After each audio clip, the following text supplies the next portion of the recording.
So the program that I want is, again, it's an Adobe program. I want After Effects. It looks like this. I'm going to open up After Effects Creative Cloud 2017. They have some older versions on here, like 2015 or CS6. But you might as well use the most recent copy. So I'll open that up.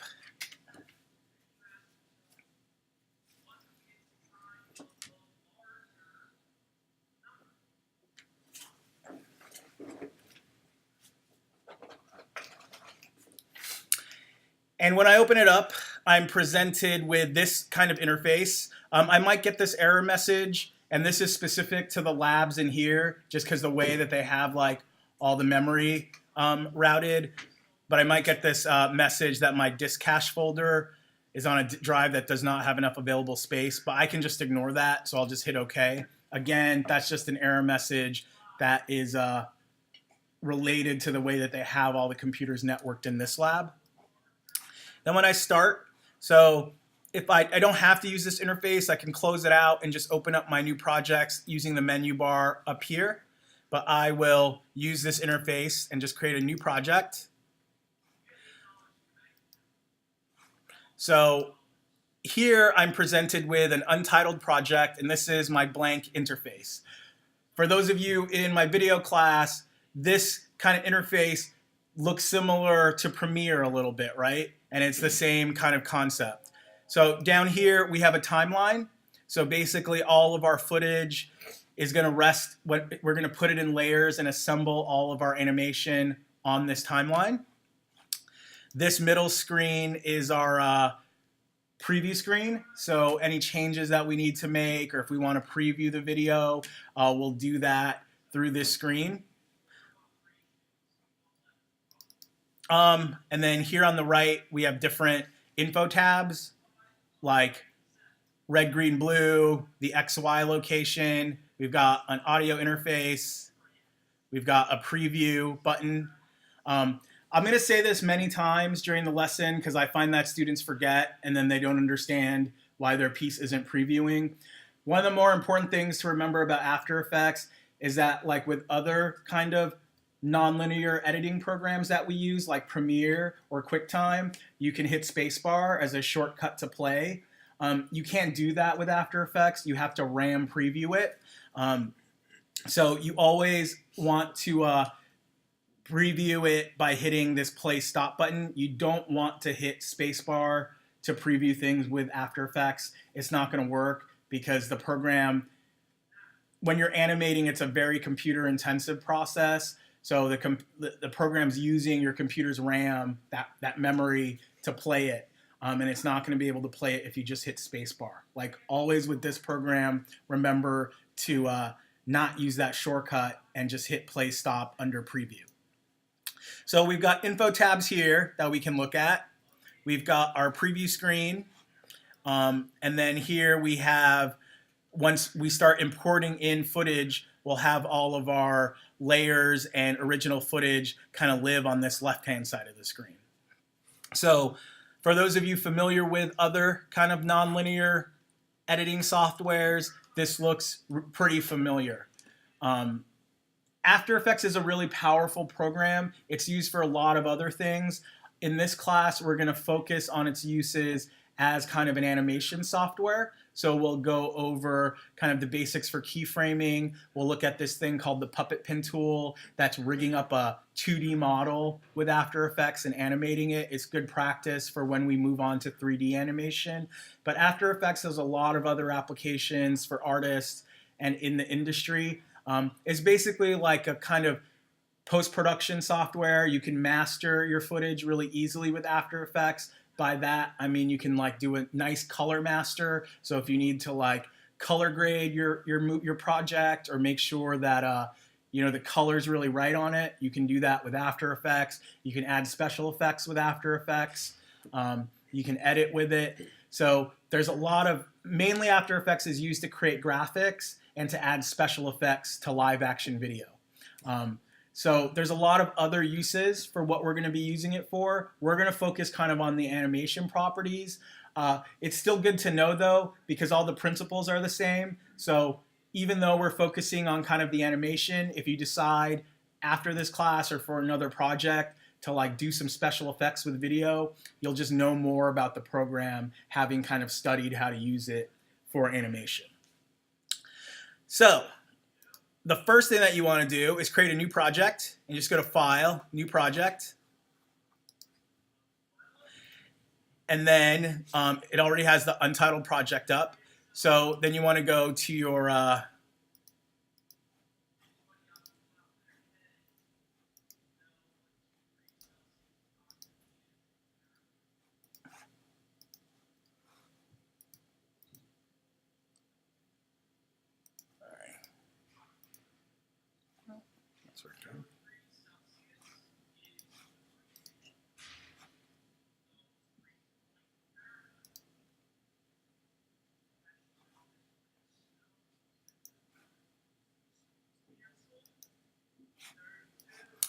So this is the latest version. It's CC 2017, so it works a little bit differently. Instead of going to File, New Project, if you go down here to create a new composition, you can click this icon and composition settings will come up. So you can give your composition a name. I'll call it Test Animation.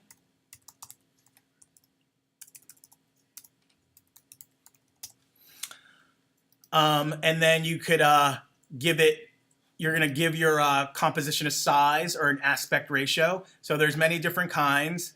The most common one is the one that I already put here before, which is the 1920 by 1080. That was the same aspect ratio that we were working with in Illustrator. But if for some reason you needed another aspect ratio, you could find one of their presets, like this HDV 1080 with a 29.97 pull down, has a 1440 by 1080 aspect ratio. Like that's a really wide screen aspect ratio. So you could use that. But for our purposes, we're going to stick to 1920 by 1080. So that's what I'll use. I can specify my frame rate. 29.97 is a frame rate that they sort of give you just because that's the common one for video. But if you wanted to change it for whatever reason, like your project just looked better using a different frame rate, you could always change it. But I'm going to leave mine at 29.97. You can leave it as drop frame. The resolution I'm going to keep to full. The resolution refers to the preview image I'm going to see on my preview screen. So I'll keep it at full just so that I'm able to kind of fully see what I'm doing. But I don't really need to, if I need to change that later, I can. And then down here is probably the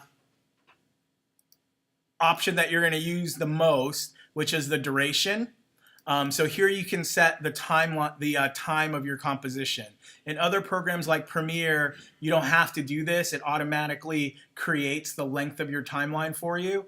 But with After Effects, you can change the length of your composition. So right now, it's sort of set to 29 seconds and 29 milliseconds. I can make that into 1.5 minutes just by doing this.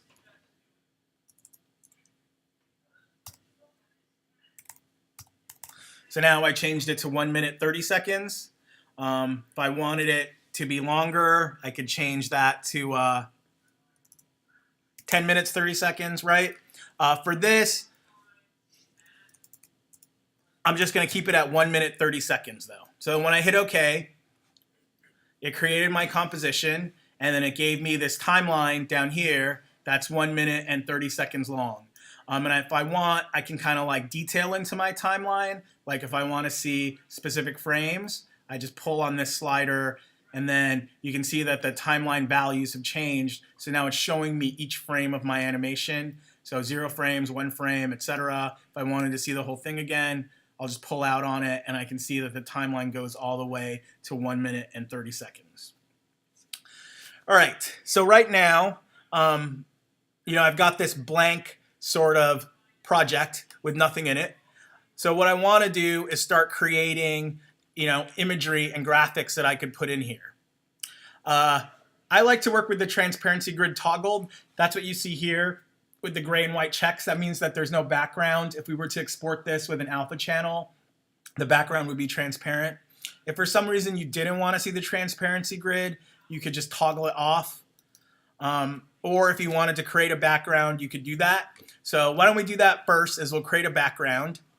So we're going to go to kind of maybe an easy way to think about this for those of you who have some experience working with the Adobe programs is After Effects is a lot like Photoshop and Premiere combined. It lets you kind of do the same things to video or to animation that you're able to kind of do with photos in Photoshop.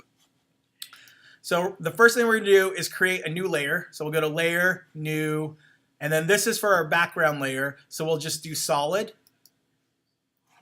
And we'll get this pop-up window. So we can give our layer a name. I'll call it Background.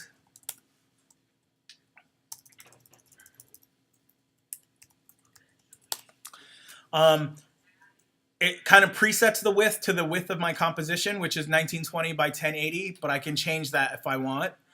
And then the color is down here. So if I click on it, it'll bring me this familiar looking RGB HSB color selector. So right now it's set to red, but I'll choose a nice bright background of a yellow, and I'll hit OK.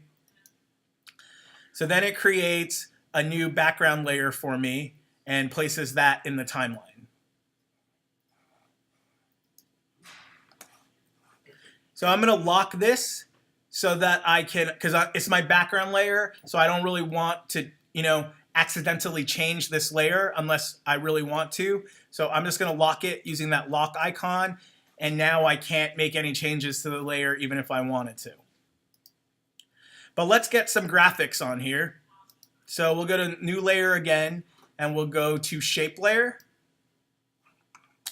And the Shape Layer, it gives us this layer. You can see it down here. It gives us this Shape Layer 1. And it's basically creating this layer for us that's kind of completely blank. It doesn't even have a background. Like if I were to toggle off the visibility of this background layer, there's nothing there. I just have this kind of transparent layer that I can add graphics to. So you can kind of create graphics yourself with After Effects. I'm not sure how many people do that though. Like the shape tools that they give you are pretty basic, but we'll take a look at them. So just kind of as we're getting to know the program, we'll use these tools. But I find that more complicated drawing, you're going to do an Illustrator and then import it as a file into After Effects. But let's just kind of look at this for a minute. So I'll go to my familiar star tool, which is the shape that I used when we demonstrated the frame by frame. So if I go up here into my kind of tools, you'll see that if I hover over them, it gives me what they are. We're not going to talk about all of them today, but by the end of kind of the After Effects section of this class, we'll kind of have worked with all of these tools. This one's the puppet pin, roto brush, eraser tool, clone stamp, brush tool, horizontal type, pen tool, rectangle tool, pan behind anchor tool, selection tool, and hand tool. So a lot of these tools are familiar if you've worked with these Adobe programs before. The selection tool lets you select objects on your viewer. The hand tool lets you kind of move your point of view around without affecting the actual placement of the object. You can zoom, you can rotate. Probably today, we're going to work with the selection tool, the hand tool, and the anchor point tool as our main kinds of tools. But right now, I'm going to use the shape tool. So if I kind of hold down on it, I'm presented with all the options that I can have. I can draw a rectangle, rounded rectangle, ellipse tool, polygon tool, or star tool. I'm going to use the star tool because I'm going to draw like a star graphic. So I can select that, and if I just pull out, then I have my simple star shape to demonstrate keyframing. So up here, I can change the fill and the stroke. So right now it's red. I'll make it blue. The stroke is white right now, but I can make that this kind of neon green, and I can adjust the width of the outline using this value. So I can either kind of scroll horizontally on it or I can, if there's a number I know I want, I can just type it in too. So I'll just say 20 for now. So now I have this kind of simple star shape that I can animate. So if I use my selection tool, I can already sort of change its scale. But I'm going to do here just the same example that I did for the, if you remember the example that I showed for the frame by frame, is I just moved the star from one part of the screen to other part of the screen. And in order to do that, I had to kind of draw each frame though. Keyframing makes this a lot easier though. So what we want to do is go into our layer, and I'm just going to rename this. So I'll call this star. And when we twirl down, what we want to find is this, we have the contents, which shows us, what this graphic is composed of, which are these different vector paths. That's not important to us right now because what we want to do is just animate it. So if we twirl down the transform, we'll see that we can, we have all of these values that we can transform. We're not going to talk about anchor point right now, but position, so we can transform its XY position. So if I move it, you can see those values are moving. So I can either move it just on the screen using my selection tool, and you see those values have moved each time I did that. Or I can move it, I can work in the timeline itself. So let's say I just want to move, my original example, we just had the star moving from right to left. We could just pull on that X value. So this is the X and the Y. The X is the horizontal axis. The Y is the vertical axis. So we can just pull on that and move our star. And then I can transform its scale, so that's its size, or its rotation, or its opacity, right? So these are all the values I can animate with After Effects. So you see though, when I do scale, it kind of scales from this weird place. And even when I do rotation, it kind of rotates from this weird place. And that's because it's using this little thing here is its anchor point. So After Effects sees that as the center of the image. Like it kind of ignores this star. It just sees this anchor point as the center of the screen. So that's when I rotate it, it kind of rotates around that axis. Sometimes that's not ideal, right? Like sometimes when we want the star to rotate kind of in and of itself, like the star is spinning. So to do that, we can use our anchor point tool, which is over here. And if we click that, we can move that anchor point into the middle of the shape. And now when we rotate it, you see that the rotation happens from within the shape. And the same now when I scale it, is that it'll scale from within the shape. So that's a thing to remember. But keyframing. Oops. So now I moved my anchor point, so it's in the middle of the shape. So now any changes that I apply are going to use the center of that shape where I put that anchor point as it's the origin of the transformation, as opposed to the center of the screen where it is by default. But let's talk about keyframing. Keyframing basically means that I just select a start and an end point for the animation, and the computer or the software will draw all of the middle frames for me. So instead of having to, like how we did with the first project where we had to draw 60 frames to illustrate the animation, keyframing, we don't have to do that anymore. We can just select the beginning and the end point. So if we look here, those of you that have had some experience with this program called Flash, this probably looks familiar. Flash was like a really popular animation program. It was a really popular web design program back in the day. It's not used anymore. Adobe doesn't release it anymore. So I'm not sure how many of you have studied it, but it uses the same idea of keyframing. So how I want to start and stop my animation is by using this stopwatch that's on the left hand side of these values we just went through, right? So you see that stopwatch icon there? So when I start it, that means I'm going to start the animation, and when I stop it, that means that I want the animation to end. So just a simple example, I'm going to start it here because that's where I want my animation to start. And then I'm going to bring my slider all the way down to the end of my timeline. And then I'm going to move my star along the x-axis.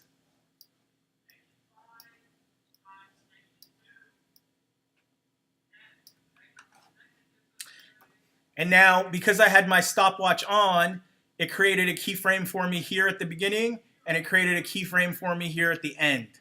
So now it already did that animation for me, and I don't have to sit there and draw all the frames. The computer drew all of the frames itself.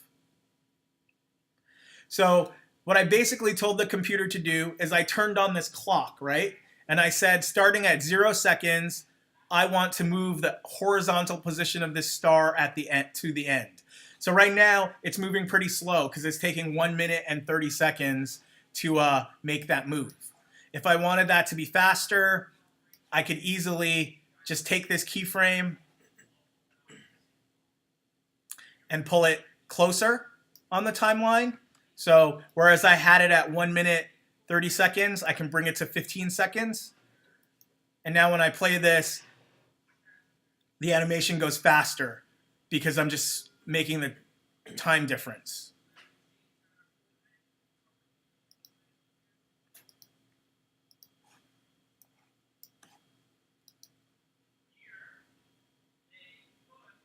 But that's the basic idea behind keyframes. You just turn them on when you want the animation to start, and then turn them off when you want the animation to end. So the idea is that all of your animations are going to happen from when you turned on that stopwatch till you turned it off.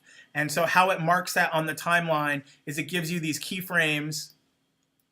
So it starts here and it'll end here. And you can have more than 2 keyframes on a thing. So let's say I want the animation to kind of go there. And then, so from 0 seconds to 15 seconds, the star will move to the other end of the screen. And then at 30 seconds, I want the star to do some other animation. So I can turn on that stopwatch again. Oops.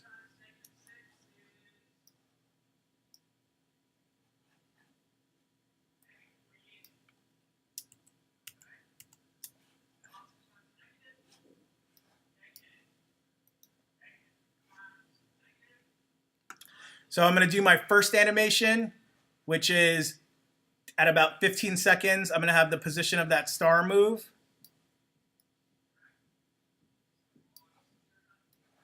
To the end of the screen. And then maybe I'll wait another 15 seconds and I'll have the star move up this time. And then bring it back to the middle.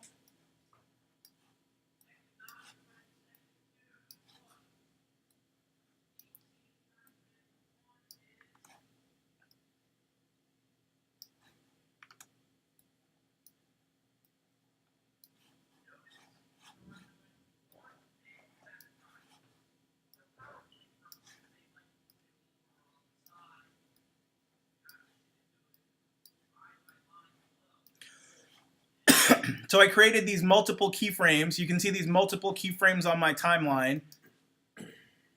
So now if I were to play it, you'll see that the animation is basically going to follow what I told it to do via keyframes. So to 15 seconds, it goes towards the end. And then it's going to gradually start moving up.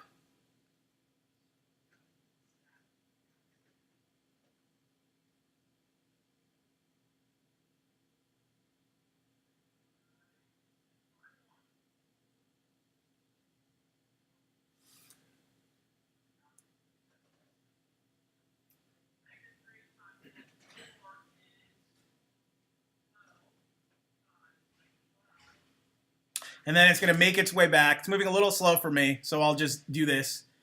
But basically, at 15 seconds, it'll go to the end of the frame, then it'll start moving up, and it'll go down to the center, kind of loop around, back to the left, and then we're back where we started, right? So I did that all just by putting in these keyframes. And again, you turn their keyframes on and off just by toggling the stopwatch icon. So you want to turn on your keyframes when you want to start your animation and turn them off when you don't want to. If you don't turn on your stopwatch when you make your changes to your graphic, it's not going to record as an animation. You need to have your stopwatch on for it to record. So here I kind of simply changed just the position of the shape. But I can affect and keyframe all of these other values too. So I can also keyframe the scale. So let's say as it starts kind of moving down towards the center here, like at the 40-second mark, and you can see your timeline time up here where I'm hovering over. So right now it says it's at 41 seconds and 5 milliseconds. So that's an easy way for me to be able to like locate an exact time I want to be at. I can also click into it and just type in a time I want to go to. So if I want to be exactly at 40 seconds, I'll just type in 40 seconds and it'll bring me there. But let's say there, I want to keyframe the scale. So at 40 seconds, actually, hold on. I'm going to turn on my scale timeline here at 78. I'll go to 40 seconds.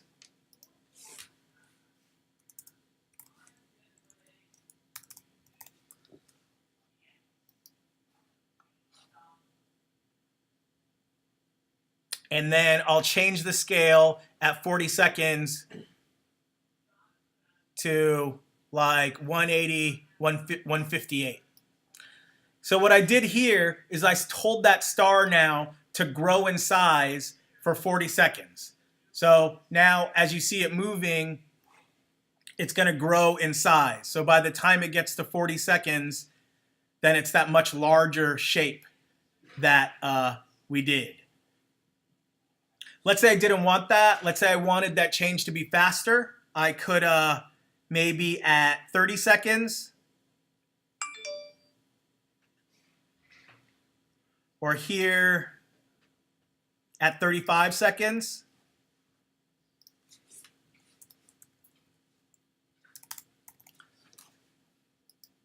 I'll put in another keyframe where the scale is at its original size of 78%. So do you see the difference in the animation there is before I had the star kind of growing at this rate for 40 seconds, and here I have the star just growing once it hits 35 seconds to 40 seconds. So that scale transformation is just occurring between these two keyframes instead of between these two. So you see the difference? So right now, when I just have these two keyframes, that growth is going to take 40 seconds, right? If I just want to make it, and if I don't want to do that, I'll just put in another keyframe there. And now the scale doesn't grow at all until it hits 35 seconds, and then it starts to grow. So then we can make it shrink now. So maybe at kind of a minute long. So we'll go like directly to a minute. We'll start it going smaller.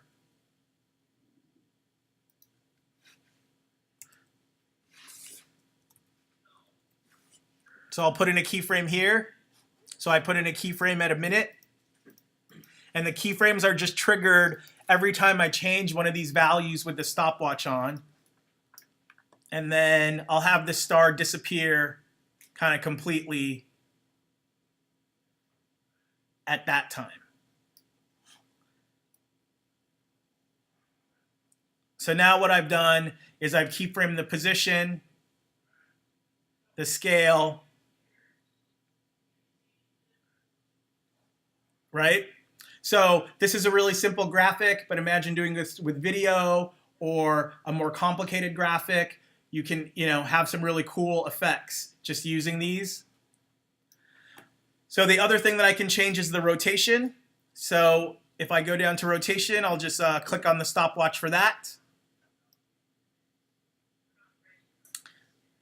And I'll just put in some keyframes for rotation.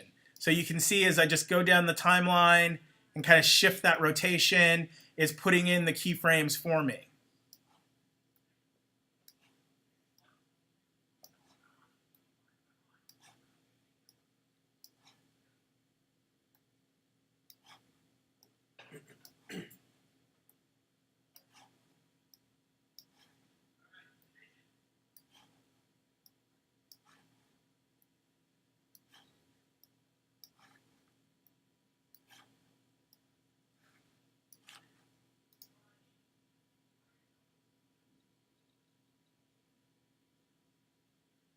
So now if I were to play that, you kind of see that rotation, that star sort of rotating slowly along that axis, right?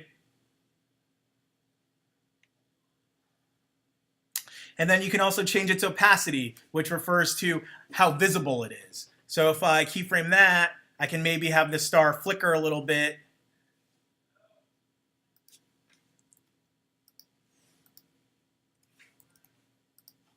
So I put in a keyframe there, and then I'll put in one here where it goes to 0.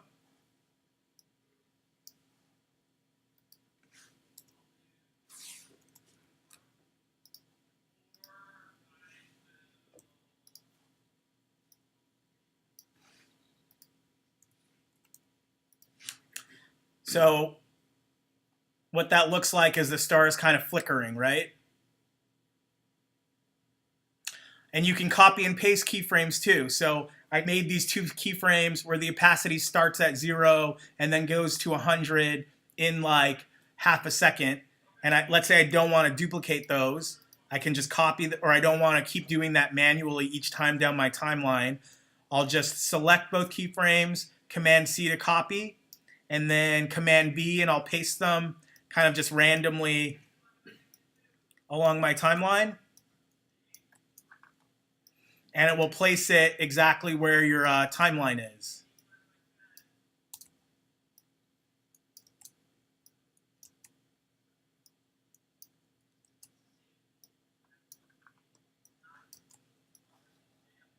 So now I've kind of created this blinking effect.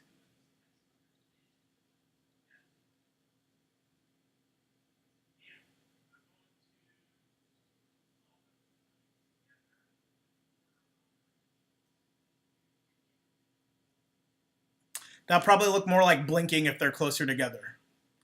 So like here where I have them pretty close together, it'll look like it's blinking more.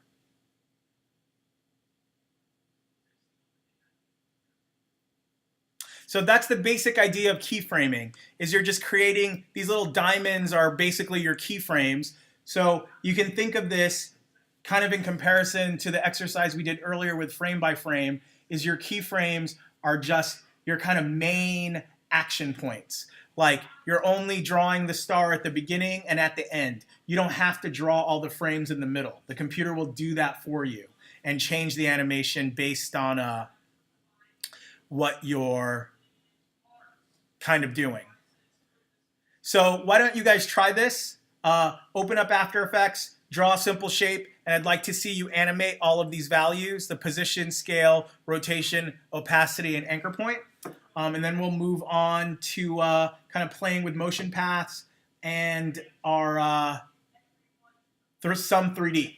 But right now, just open up After Effects. I'd like to see you create a simple 1-minute animation, just moving a simple vector shape that you created in After Effects and doing something interesting with it. All right?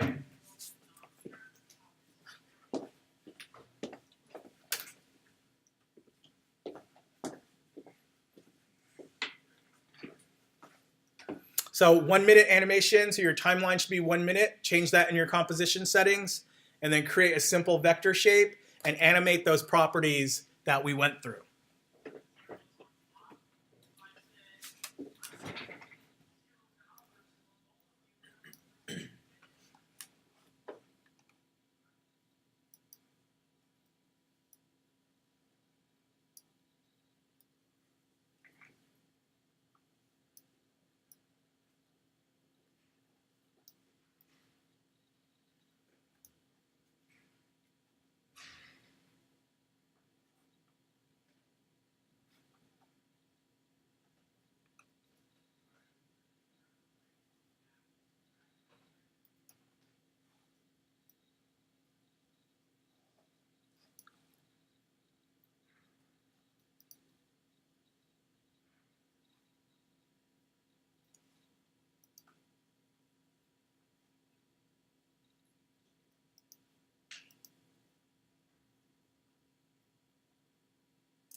Andrew, it looks like you already know what you're doing. I'm still trying to figure out the keyframe thing. Like I'm trying to do the stopwatch thing. Like I want to have start like into the screen. So I click this, right? Do you have a thing about China? No, that just happened to be like that. All right. That wasn't my plan. So unclick that. Okay. So where do you want the star to start? Up here. So you were right. Click on that, and then you want the star to end up where? Right here. Okay. So how long do you want that transformation to happen? 5 seconds. All right. So go to 5 seconds. Take your timeline. Go down to 5 seconds. So you can do it there. You can type it in there. So you're at 5, and now just pull the star where you want it. It shows you your motion path. So now if you kind of scrub in between, like pick up your timeline, click on it, and just move it, you can see that animation happening. So that's the basic idea of the keyframe, right? How's it going? So you have your star. So let's say you want it to start there. You can turn on your keyframe for position. So that's now the starting point of your animation, right? So let's say you just want to move it up. How long do you choose like a random time? Okay, so go down to 5 seconds, and then just select your star and push it up. So now if you go through your keyframe, so just kind of scrub your, just move it, just like click it and move it. So now you see that the animation is happening, right? So all the animation happens between the two keyframes. So with this first one, you told it where you wanted it to start, and then with the last one, you told it where you wanted it to go, right?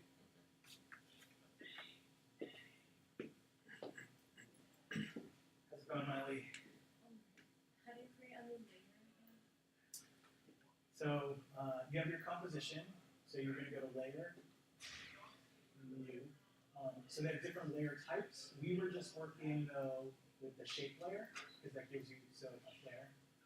Now you have your shape layer, and that's where you can draw your shape.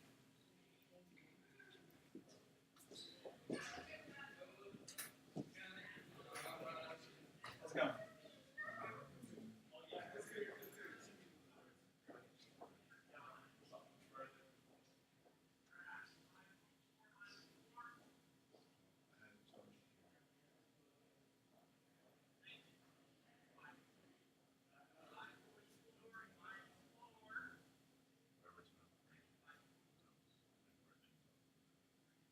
So why don't we do an example really quick? Why don't we move the star back over here?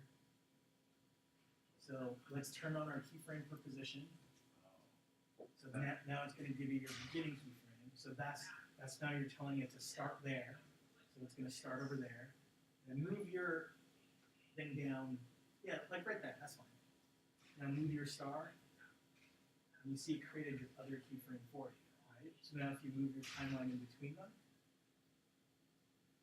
you can see now it's doing your animation. So your first keyframe tells it where you want, that's the beginning, the starting point, and then the second one tells you where you want it to end up. Tells it where you want it to end up, and it'll draw all the middle frames for you. You can have more than one, like I did, but that's the basic idea. All right? I'm gonna walk behind you. Sorry, I keep making you move every class. How's it going? So you have to twirl down your transfer so that you can animate all those things. Okay? So let's practice with this. Let's get this idea of keyframes, these kind of basic idea of keyframes, really understand this before we move on to the more complicated stuff like editing our motion paths or basic 3D or 2.5D, we'll call it, because it's not real 3D with After Effects. So go into your, so just hit this play button.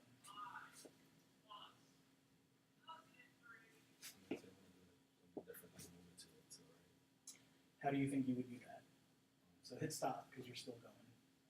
So you have this one keyframe Just stop doing something. that goes up there. So how would you make it now move to the right? Just drag it better. Right, so just try dragging it. So you already did that now. So now try playing it. So now it's doing that, right? Because as long as you have that stopwatch on, it's going to create those keyframes for you. Okay? I have a question. What's up? I want to make the star like shrink. Well, start small and then grow big. So what property do you think here we could animate to do that? Scale. Right. So do almost the same thing that you did with the position. So go back in your timeline to where the star is off the screen. And you can turn on, you have your keyframe turned on. So maybe you want to shrink your star, right? So take that to 0, or you can type it in. And then go down in your timeline where you want your star to be full size.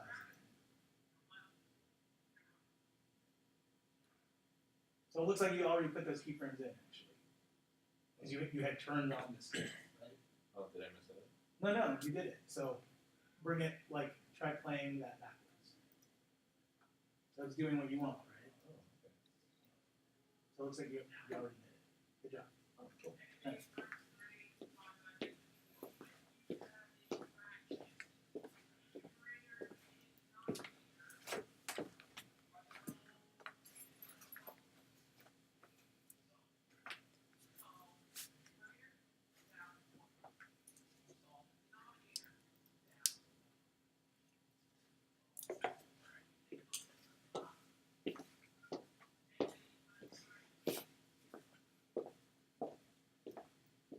But I want you to keyframe all of those values that we talked about. The position, the scale, the opacity. Just get really familiar with this idea of keyframes, kind of understanding how they work. How's it going?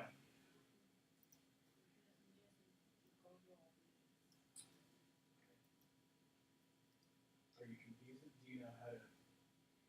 I wouldn't keyframe the anchor point. That's sort of a weird thing to keyframe, but maybe so the position might be good to keyframe. So now that you turned on your keyframe, you can see it made a keyframe for you at 0 seconds. So now it's saying the starting position of that star is going to be right there. So maybe let's move down just to 5 seconds on the timeline. And then let's move the star somewhere. So I created a motion path for you, right? And you can see your position value moved here. Because you had the stopwatch on, it created the second keyframe. So now take your timeline and kind of scrub in between these two keyframes. So see what happens is that the star is moving. So basically with the first keyframe you told it, that's where I want you to start. And then the end you said, I want you by 5 seconds to go there. So that's how that works. So why don't you move it around the screen and see how you can do that.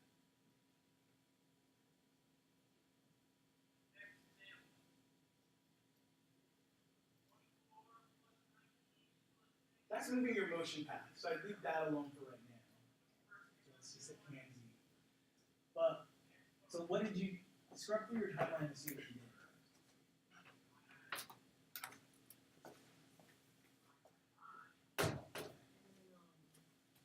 So let's just get rid of that keyframe. Okay. So let's say you want it to move there. So you go to 5 seconds and you have the star move there. And now you want it maybe to move just down. How would you do that? Right, so choose another time to go to, and then move the star down.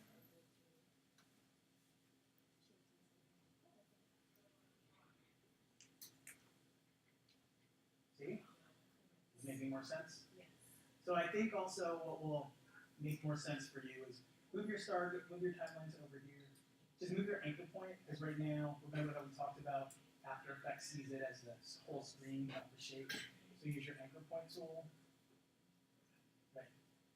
You just grab that anchor point and move it to the star. So that should make the animation look a little bit. All practice with those keyframes, I'd like to see all of you by another 15 minutes or so, because we're after this kind of basic lesson, we're going to move on to kind of easing in and easing out of your motion paths, and then also some 3D. So you have till 7:30 to kind of practice with these keyframes. I'd like to see you animate the position, the scale, the rotation, and the opacity of a shape.